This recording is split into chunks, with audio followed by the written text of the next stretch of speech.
Hey everybody, Scout Crafty here again, TGIF. Thank God it's Friday and the last Friday and last day of March. And I'm kind of happy to see this month go because April, May, and June are the best 3 months going and they're coming up.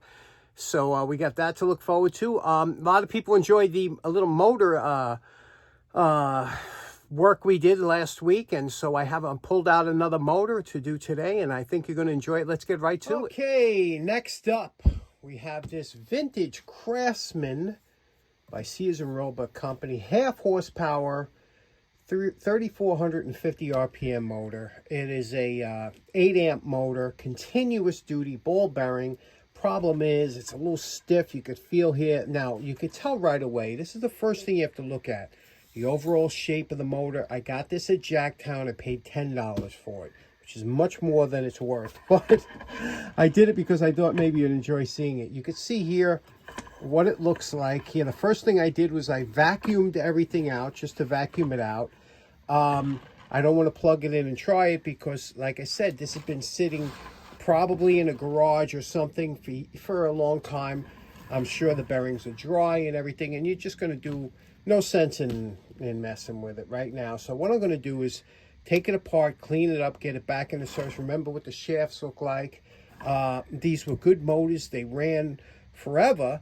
But the problem is that, like I said, when they sit outside or something like this. So let's take it apart, see what we have inside. Now, the first thing you're going to notice is, if you notice here, the pulley has a slot in it, or a keyway, okay? There's a keyway in the shaft, but not in the pulley. The pulley has a set screw. So what happens is people take the set screw and they put it onto the keyway, and that mushrooms it out sometimes. It makes it difficult for these pulleys to come on and off. It's not ideal. Ideally, you would have a keyed pulley with a keyed shaft, and then you put a key in there to stop it from rotating.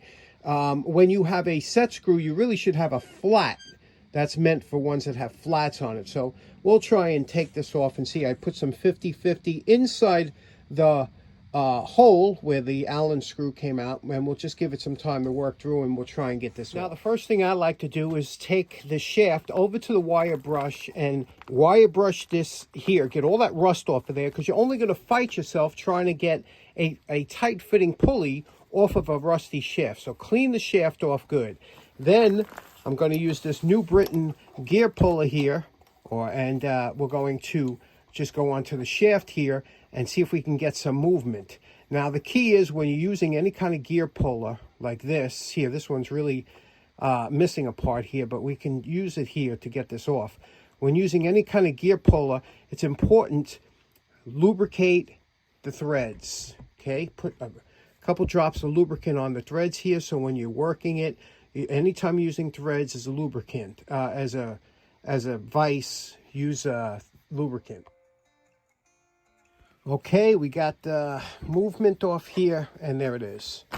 Again, it's don't fight yourself. Try and always clean up the shafts before you pull anything off.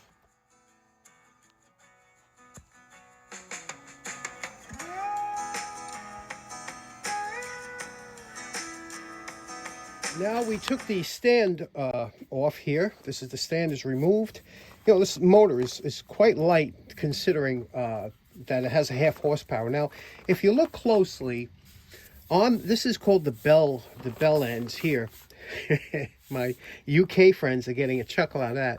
Now, if you notice, there are little cutouts here. Now, sometimes if the motor has been serviced lately, you can take a screwdriver, put it in here, and give it a twist, and it'll pop it off. But unfortunately, with this one here, it's been on there for, I guess, since original. So you have to tap that off. So what I do is, it's always good to have a punch, a square end punch, or, you know, because not everything, we always have round punches, but a square end punch is a good punch to have if you have to make one up. And we'll take it in here, we'll put it into that area here, that slot, and we'll give it a tap. And this is, you don't use a soft blow, you want to use a hammer that gives you a solid wrap. So we'll do one here and see if you see any movement, and then we'll turn it and we'll keep working our way around. Here's another one on this side until we get some movement and see if we can get them to separate. There we go. You see that little separation there? Just takes a couple good wraps, usually with a some kind of a punch or something, and we'll work it out that way. Go back and forth until this comes off like that. Now I took the motor over to my wire brush and I wire brushed the ends here, because remember there's bearings in here and you're going to have to pull these bearings off the shaft. It's all rusty. It's just going to either damage the inside of your bearings. So clean up both shafts as best you can. Sometimes you might look at this one's all gummed up. You might even have to take a file and go over if you see this is coming off. But now what you're going to have to do, we have this side, you can see here, it's spinning free. Now we're going to have to persuade this off the shaft, and you have to just bring it off until this comes off. Sometimes what happens is it gets sometimes stuck to the bearing. So a little 50-50 in there and try and get this off. Okay, now this is always tricky to get this end housing off of here. Now the best way to do it, remember the bearing is, there's a ball bearing pressed in here. This is almost like a aluminum or casting. It's very lightweight. You don't want to put any stress on there. You can't put a gear puller on there. What you want to do is you want to work a screwdriver. Remember, I got these screwdrivers that I saved just for cases like this. Work a screw, just keep working this end out until you get a screwdriver between the housing, this housing, and the end. And then you put one on each side. So I got enough room for a screwdriver here, and I got enough room for a screwdriver here. So I put a screwdriver here.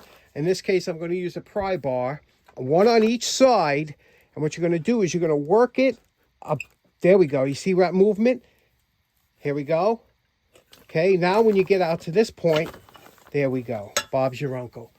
That's how you pop those off. The bearing gets pressed in there. Here is our bearing here, and take a look at what we got here. We'll do the same thing with the other side. Now, I can't stress enough how important it is to have equal pressure on both sides to get these housings off, because I use the square stock here over here along with the pry bar here in order to get this to pop. And this did pop off here. Now you could see it's off the bearing. Okay, there's the bearing, and now it's just connected here with two little clips. We're going to take these clips off here using the needle nose. You got to remember now which one these go to. If you're not sure, mark it, which I will do because I always will put it on backwards. But mark one with a marker and the other one's unmarked, and then we'll have it apart. Okay, I'm very pleased at what's inside this motor. It don't look like there's no grind, no bad sawdust or anything. It doesn't look like this was abused. Everything is in beautiful shape inside. But it's funny because the outside of the motor looks a little bit worn for wear. It looks like it's just sitting out. But this is perfect. Now, here's what we have. This is a capacitor start. This is the capacitor that will start this up. And here you could see over here that little lever rests here onto here. This is your centrifugal switch.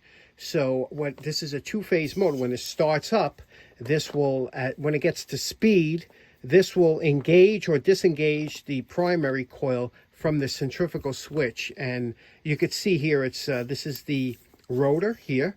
It's in great shape. The bearings, believe it or not, the bearings are fine. You know, there's no play, no side-to-side play. So they'll just clean up nicely. So we really just have to clean this up and address this and put it back together so it looks really nice. And again, we'll clean up all the contacts. We'll vacuum everything out and we'll brush it out. You can see here the windings look absolutely, there's no bare spots. It looks beautiful. What a beautiful motor this is.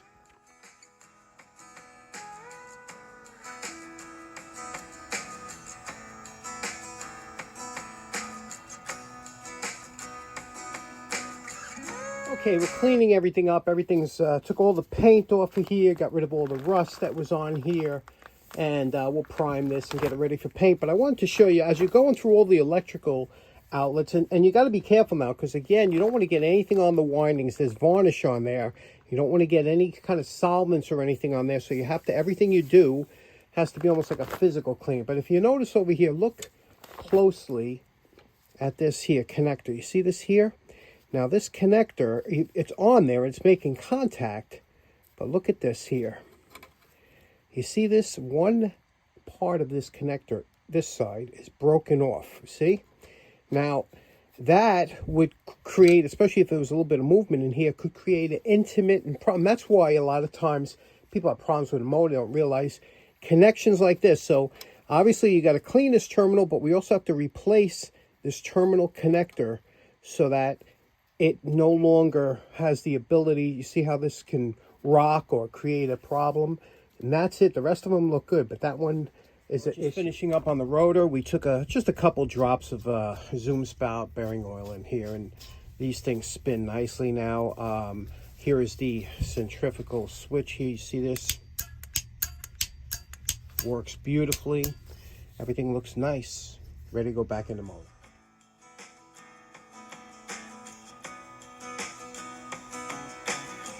Now, of all the motors I've ever done, this is not the most attractive type of motor. I prefer the older ones, but I did want to dress this up, make it look a little better than it was, and it's an operational user motor, so you know my favorite part. Remember what it looked like before we started. And we're calling this project done, and, well, like I said, this is, you know, from what we started with, this really, really came out nice. You know, I am in the market for another sticker. This is a foil type sticker, but I'll probably somehow come across one.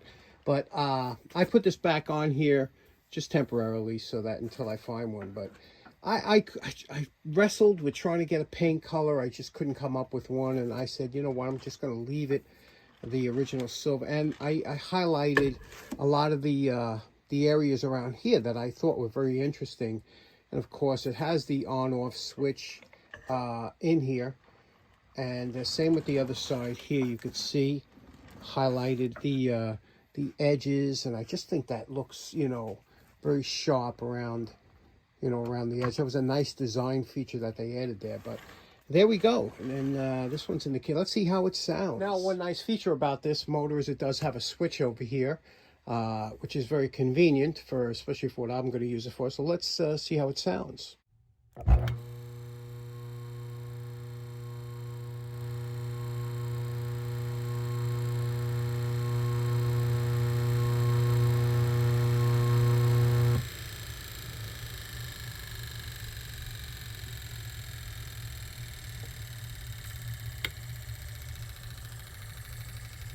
This one here, one thing nice about this particular motor, as you can see, it's a 1/2 horsepower, but it has capacitor starts, develops 1 horsepower at startup. And what that means is if you have this hooked up to, let's say, a table saw or something like that, you need that extra power to get to start that whole thing spinning. Once it's spinning, it don't require a lot of power, but you need that extra power. And that's where these motors came in handy, that capacitor start. So there we go. This one's in the can. Nice project. Night and day difference on this one. Okay, so in closing, that project was a lot of fun, especially with the before and after and how nice it runs. What a nice motor it is. It's always nice to work on a motor that doesn't have excessive wear or has a lot of gumped up oils and sawdust in the motor. So this one was really clean inside. The only thing was the outside and the shafts were rusted. And I believe it's because it was stored either in a garage or a basement on concrete. Concrete is a killer of anything metal.